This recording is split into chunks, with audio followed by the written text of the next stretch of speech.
देखिए, हमारी साफ सुथरा मांगे हैं कि हमारे जो माननीय मुख्यमंत्री जी का आदेश हुआ है, निर्देश हुआ है, माननीय हाईकोर्ट का जो आदेश है, उसके पालन में हमारी लिस्ट जल्द से जल्द जारी कर दी जाए। जो संशोधित लिस्ट है, हमारे लिए शेड्यूल जारी कर दिया जाए कि कब हमारी नियुक्ति होगी, कब हमारा काउंसलिंग होगा, कब हम लोग यहाँ 4 साल से 5 साल से दर सड़कों पे भटक रहे हैं। माननीय योगी आदित्यनाथ जी से मेरा निवेदन है, माननीय मोदी जी से भी निवेदन है, और जो पिछड़े वर्ग के नेता केशव प्रसाद मौर्य जी हैं, अनुप्रिया पटेल, सबसे निवेदन है कि हम लोगों के लिए काम करें। हम लोग के लिए कोई जल्दबाजी नहीं है। ये हम लोग बहुत लंबा समय संघर्ष किए, बहुत लंबा लड़ाई लड़े, इसके बाद ये न्याय मिला है। तो अब देर हिला हवाली नहीं, चूंकि आपको पता है कि फिर यही अधिकारी जो घोटालेबाज अधिकारी है, उनको जेल नहीं भेजा गया है, उनके लिए कोई ठोस कार्रवाई नहीं की गई है, तो कैसे उम्मीद कर लें कि यही लोग फिर से हमारे लिए नियुक्ति करें। इनको जेल भेजें। माननीय मुख्यमंत्री जी जो पहले शिक्षा मंत्री जी, उनको जेल भेजें, तब जाके हम लोग को पता चलेगा कि हमारे साथ न्याय हो रहा है। हमारी लिस्ट जारी करें।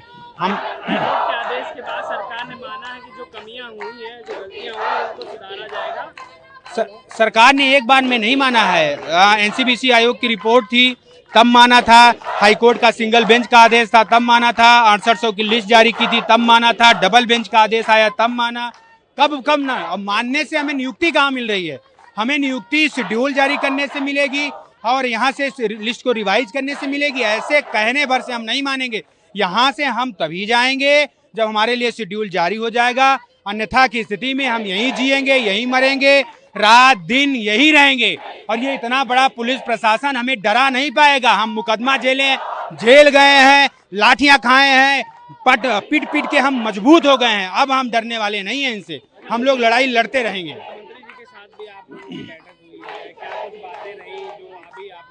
माननीय मुख्यमंत्री जी न्यायप्रिय मुख्यमंत्री जी हैं। माननीय मुख्यमंत्री जी भोले मुख्यमंत्री हैं। अधिकारियों के प्रति सबके ऊपर तो बुलडोजर चला देते हैं, लेकिन सोचते हैं कि अधिकारी हमारे बहुत सही हैं। माननीय मुख्यमंत्री जी इतना भोला मत बनिए। ये घोटालेबाज अधिकारी, ये पीछे दलितों को सड़कों पे मरने के लिए छोड़ देने वाले अधिकारियों को बख्शे मत। इन्हीं अधिकारियों को तत्काल सस्पेंड करें, तत्काल इनको जेल भेजें और ऐसा कठोर निर्णय लें कि लोग एक नजीर पैदा हो कि पिछड़े दलितों पर अगर अत्याचार होगा तो योगी आदित्यनाथ जैसे मुख्यमंत्री उनको बख्शेंगे नहीं। ये दिखाएं कि इनके ऊपर बुलडोज करके दिखाएं। वो विजय आनंद जी इस समय इलाहाबाद में डीएम बन के मजे ले रहे हैं, मेलाधिकारी बन के मजे ले रहे हैं, और हम लोग सड़कों पे हैं। वही अधिकारी था, मैं मुख्यमंत्री जी को गुमराह कर रहा था। मैं खुले तौर से नाम लेके कह रहा हूं। और जो लोग यहाँ भी बैठे हैं बड़े बड़े अधिकारी, वो लोग भी आज गुमराह कर रहे हैं माननीय मुख्यमंत्री जी को। कह रहे हैं हम सब समझा लेंगे। सोच रहे हैं ना कि उपचुनाव है, बीत जाएगा, फिर ये लोग अपना घूमे टहले, लाठी खाएं। लाठी देने में तो पुलिस इनके पास प्रशासन बहुत है, लेकिन हम उपचुनाव में वोट बस नहीं बनेंगे, हम अपना हक अधिकार भी लेंगे। इस चुनाव से पहले 4-6 दिन के अंदर अगर नहीं सब कुछ हुआ तो हम लोग पूरे प्रदेश में निकलेंगे, पूरे प्रदेश के संगठनों से सहयोग लेंगे, पिछड़े दलित घर परिवार को समझाएंगे कि आप निकलिए, संघर्ष करिए। आपके बच्चों की लड़ाई, आपके हक हुकूक की लड़ाई है।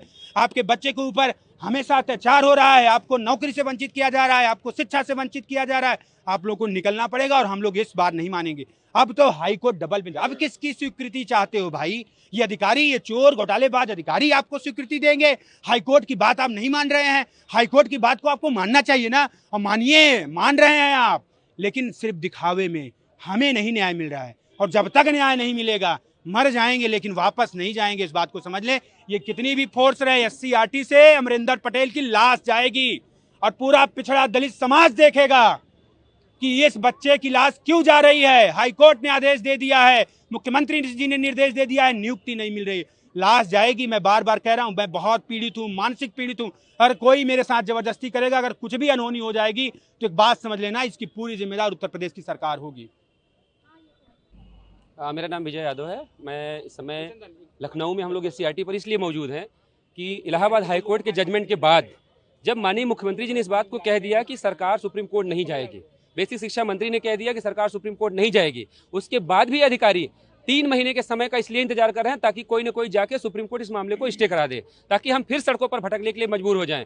हम लोग इसलिए यहाँ पे इकट्ठा हुए हैं कि हमारा काउंसलिंग शेड्यूल, जो संशोधित चयन सूची है, वो जल्द से जल्द जारी हो। साथ ही साथ जिन अधिकारियों ने ये गलती की है, जिनकी वजह से हम 6 साल सड़कों पर मरने को मजबूर हुए, उन अधिकारियों को सजा हो, उनके जो कार्यकाल बचा हुआ है उससे उनको निलंबित करके उनको जेल की सलाखों के पीछे भेजा जाए। इस मांग को लेकर हम लोग इकट्ठा हुए हैं। हमारी प्रमुख मांग सिर्फ एक है कि जो 4 साल से नौकरी कर रहे हैं, अगर कोई अधिकारी ये कहता है कि हमें समय लगेगा, आप 4 साल से जिनको वेतन दे रहे हैं आपके पास उनका डेटा नहीं है, इसका मतलब आप जानबूझ के इन चीजों को डिले करना चाहते हैं ताकि हमको नियुक्ति पत्र न देना पड़े। इन अधिकारियों को भी अब एक बात तय कर मानना चाहिए कि ये जो लोग यहाँ पे इकट्ठा हुए हैं, 6 साल से बेरोजगार हम लोग टहले हैं, कितने लोग हमारे यहाँ सुसाइड कर लिए हैं, कितने लोग मानसिक रोगी बन के यहाँ पे टहल रहे हैं। हम लोग अब यहाँ से तभी जाएंगे जब माननीय मुख्यमंत्री जी से हमारी मुलाकात करवाई जाएगी, या दूसरी शर्त हमारी यह है कि काउंसलिंग शेड्यूल जारी किया जाए। अगर काउंसलिंग शेड्यूल जारी हो जाएगा, खुशी खुशी हम लोग अपने अपने घरों के जाएंगे, और अगर नहीं जारी हुआ तो बात ये मैं कैमरे पे आपके बोल रहा हूँ कि यहाँ से हम लोगों की लाशें भले जाएंगे, हम लोग जिंदा अपने घरों को वापस नहीं जाएंगे। अब हमारे पास इतनी हिम्मत नहीं बची है कि अगले 4 साल हम फिर सड़कों पर संघर्ष करें। इको गार्डन में हम लोग सर्दी, गर्मी, बरसात हर जगह झेले हैं, पानी में भीग भीग के आंदोलन किए हैं। इसी सरकार में बैठे अधिकारियों ने 2 दिन के लिए हम लोगों को मोहनलालगंज जेल भेज दिया। क्या गुनाह था हमारा? यही ना कि हम अपना हक अधिकार मांग रहे थे।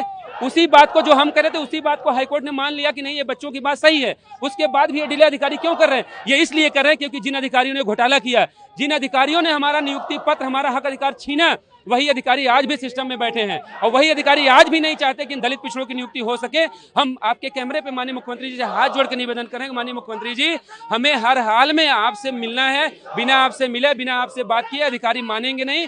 और अगर आप हमसे नहीं मिल सकते, असमर्थता है, तो इन अधिकारियों को निर्देशित करें कि आज शाम तक हर हाल में काउंसलिंग शेड्यूल जारी हो, क्योंकि ये अधिकारी खुद चाहते हैं कि ये मामला सुप्रीम कोर्ट जाए, ये मामला फंसे और हमको कुछ ना करना पड़े। और 2 साल 3 साल बाद जब जो मामला 27 का चुनाव निकल जाएगा तो हमारे मजे हो जाएंगे, कोई पूछने वाला नहीं होगा। मुख्यमंत्री जी से हमारी 2-2.5 साल पहले मुलाकात हुई थी। 23 दिसंबर 2021 को हमारी मुलाकात हुई थी। उसके बाद 640 दिन अनवरत हम लोग यहाँ पे आंदोलन किए हैं, कोई पूछने नहीं आया है, कोई एक मंत्री विधायक पूछने नहीं आया है। उसके बाद हमारी ये स्थिति आई है कि हाईकोर्ट में लड़ते लड़ते खेत खलियान बेच के हम लोगों ने ये मुकदमा लड़ा है। हम लोग बेरोजगार थे, हमारे पास पैसा नहीं था, कैसे कैसे मुकदमा लड़ा हम लोग जानते हैं लखनऊ में। मुख्यमंत्री जी को चाहिए कि तत्काल उस दोषी अधिकारी का नाम सार्वजनिक करें जिसकी वजह से दलित और पिछड़े समाज के 6800 बच्चों का भविष्य खराब हुआ है। उनका नाम सार्वजनिक होना चाहिए, और इन अधिकारियों को कड़ाई से निर्देशित करें कि आज शाम तक जो काम, ये बताइए, जो काम 3 घंटे में हो सकता है उसके लिए 3 महीने का सरकार इंतजार क्यों करेगी? वो इसलिए करेगी ताकि ये मामला दोबारा कोर्ट में फंसे। सर, हाईकोर्ट ने ये नहीं कहा कि आप 3 महीने में ही पूरा करिए, उन्होंने कहा कि 3 महीने के भीतर चयन प्रक्रिया पूरी करिए। ये बताइए, 4 साल से जो लोग नौकरी कर रहे हैं, जब उनके भविष्य पे संकट आया है तो सरकार क्यों मौन है? क्यों नहीं मुख्यमंत्री जी, क्यों नहीं अधिकारी खड़े होकर बोलते? आप लोगों को 3 महीने के अंदर जो समय दिया गया है, आप लोगों फिर प्रदर्शन क्यों कर रहे हैं? क्या लगता है? हम लोग इस बात के लिए प्रदर्शन कर रहे हैं कि आपके पास पूरे 69,000 लोगों का डेटा है, उसको संशोधित करना है। जो गलत नियुक्तियां हैं उनको बाहर करने के लिए आपको सिर्फ एक क्लिक करनी है। आपके पास कंप्यूटर विशेषज्ञ होंगे एनआईसी में, एक क्लिक में जो काम हो सकता है, 1 मिनट में जो काम हो सकता है, उसको आप क्यों नहीं करना चाहते? सिर्फ इसलिए नहीं करना चाहते ताकि लोगों को न्याय न देना पड़े। मौजूदा जो नौकरी कर रहे हैं वो कह रहे हैं, उनका कहना है कि इससे कई लोग बेरोजगार होंगे, कई लोग हटाए जाएंगे, ये जो नया मेरिट लिस्ट बनेगा उसको आप कैसे देखते हैं? देखिए, इसके लिए भी मैं बता रहा हूँ, उसके लिए दोषी कौन है? उसके लिए दोषी वो अधिकारी हैं। जब हमारी सरकार ने इस बात को स्पष्ट कर दिया है कि हम किसी को भी प्रक्रिया से बाहर नहीं करेंगे, हम लोग भी इतने सारे लोग बैठे हैं, सबका यही मानना है कि किसी भी दशा में जो चयनित हैं उनको हम डिस्टर्ब नहीं करेंगे, उनको बाहर नहीं करेंगे। और हम लोग भी नहीं चाहते वो जाली प्रमाण पत्र लगा के अंदर नहीं आए हैं। वो उनकी जो सरकार ने नियुक्ति की है, वो उसकी नियुक्ति को डिफेंड करना ये सरकार का काम है। मुख्यमंत्री जी ने कह दिया है कि किसी की नौकरी नहीं जाएगी, हमारे उन भाइयों को भी परेशान होने की जरूरत नहीं है। उनकी भी लड़ाई हम लोग लड़ रहे हैं कि उनकी भी नौकरी नहीं जानी चाहिए। और सरकार में बैठे, ये विभाग में बैठे जो हमारे अधिकारी हैं, इनको भी चाहिए कि थोड़ी सी भी अगर मानवता बची हो, अगर थोड़ी सी भी शर्म बची हो, कि 6 साल बेशकीमती जो हम विद्यालयों में देते, हमारे माँ बाप ने जो मानसिक उत्पीड़न झेला है, उससे हमें मुक्ति दे और आज शाम तक काउंसलिंग शेड्यूल जारी करें।